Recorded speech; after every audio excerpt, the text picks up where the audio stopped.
Hey everyone, this is Kevin from the chesswebsite.com, and today we're going to be starting a very important series, one that I think you're going to want to watch all the videos in the series, and it's going to be a series on chess in-game strategy and tactics. We talk a lot about opening theory and middle game theory, strategy and tactics, but if you don't have a strong in-game, you're not going to be a good chess player. So I want to take some time and make some good videos on chess in-game strategy and tactics. And today we're going to be looking at minor pieces. And minor pieces have some similarities to the middle game and the end game, but they also have some key differences. So today I want to touch on the similarities that you need to think about with your minor pieces, but also some very distinct differences when you approach the end games, how your minor pieces are going to differ than you would when looking at the middle game. So the first thing we want to take a look at is the bishops. And bishops, as we've talked about in other videos, reign supreme in open games.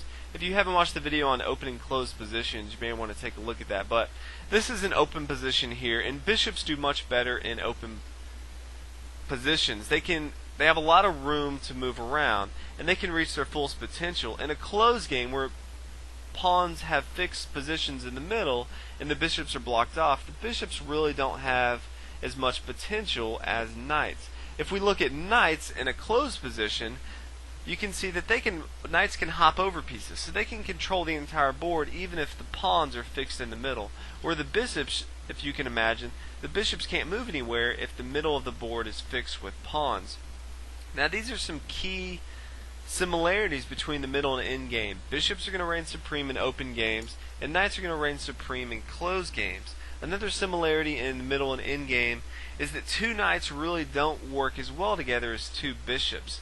Two knights really control the same squares. They do the same thing, and two knights together are not nearly as powerful as two bishops. Two bishops, although they move the same, they control different color squares. So if you have a light square bishop and a dark square bishop, they can control the entire board fairly quickly because they have such a long range of motion and they control different squares. So if you have the option of having two bishops or two knights, you definitely want to choose two bishops. Now with that said, a bishop and a knight is still very powerful because they do completely different things. And that's pretty much where minor pieces with the similarities to the middle game end. There's a lot of differences with the middle game and end game, and that's what I really want to focus on today. One of the big differences that you want to take a look at when you approach the middle game compared to the end game is how the pawn structures affect your minor pieces compared to the end game. If you take a look at the middle game, it's usually common to use your pawns to block off your opponent's bishops. In this case, black is using his pawns to barricade this light square bishop for white so that white cannot use this bishop to its full effect. As you can see, black has all its pawns on these light squares, and this light square bishop can't go anywhere because he's blocked in by all these pawns. In the end game, it's a little bit different, and we're going to take a look at that here. In this end game, as you can tell, you instead don't want to place your pawns on the same color as your opponent's bishop. In this case, if you look at it, black has his pawns on light squares, and white has his pawns on the dark squares.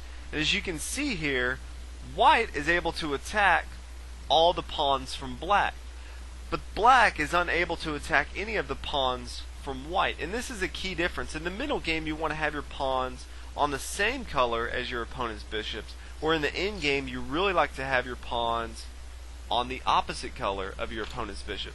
So in this case, white's going to have a much better game because he can attack all the pawns from black, but black in turn cannot attack any of the pawns from white.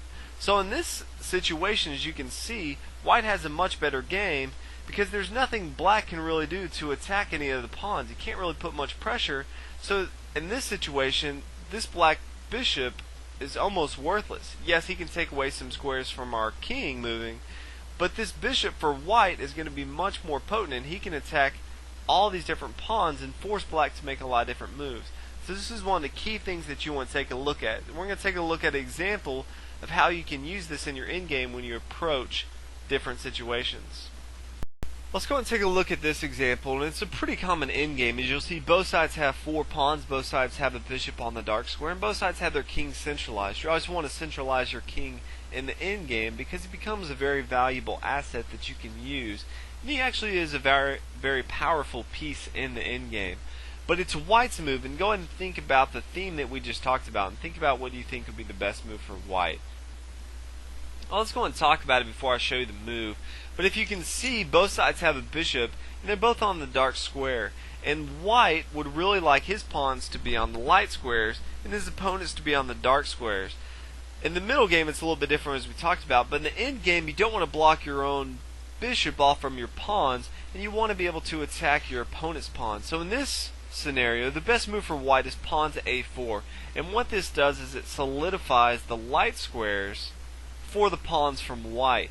White's bishop is no longer trapped in by his own pawns, and he can attack freely all the pawns from black.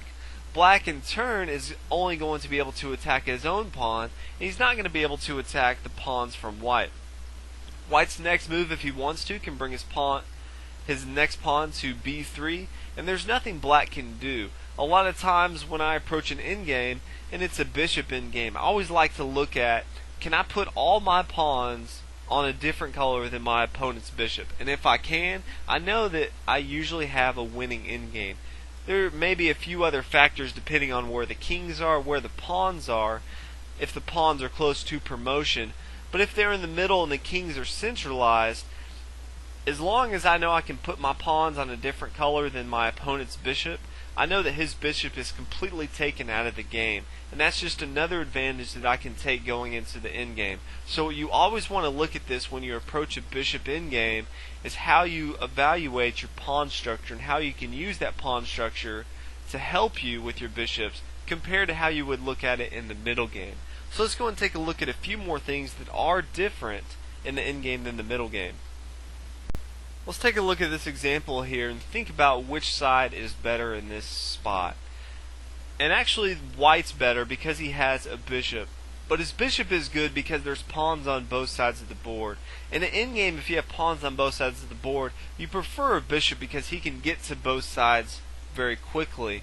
A lot of times in the endgame, the position is going to be open, so you don't want to just look at open, but you want to look at where the pawns are. The bishop can get to both sides, where although the knight can control very critical squares, it's going to be very hard for him to get back and forth from both sides of the board very quickly. But if you look at, if we take away these pawns from the A file, black is actually better off. This knight, although he can't get to both sides of the board, he doesn't need to. He can control all the critical squares he needs to on these two files, on the G and the H file, where the bishop, although he can move around the board freely, he's not going to be able to control all the critical squares that the knight is. So if you have pawns on both sides of the board in the endgame, bishops are going to fare better. Where if pawns are on only one side of the board, knights are actually going to fare better. So these are a few of the things, some of the differences that you will see in the endgame from other parts of the game. Hopefully you've enjoyed some of the other videos that are going to be coming up, and the endgame strategy and tactics lessons are going to be great. So if you haven't already, please subscribe. Thanks for watching. I'll see you guys next video.